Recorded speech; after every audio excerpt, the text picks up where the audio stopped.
Ya,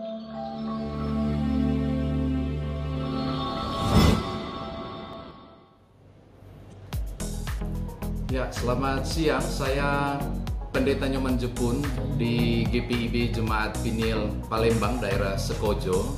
Sebagai pemuka agama, saya menghimbau kepada seluruh masyarakat tentang mematuhi aturan lalu lintas. Salah satunya mengenai knalpot racing.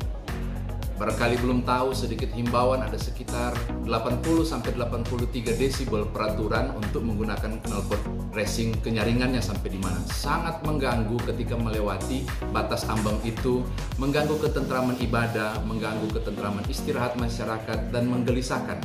Karena itu sebagai pemuka agama, saya menghimbau, marilah gunakanlah knalpot sesuai dengan aturan yang ada untuk menjaga ketertiban dan tidak mengganggu kenyamanan masyarakat bersama. Terima kasih, kiranya kita selalu damai sejahtera. Selamat siang.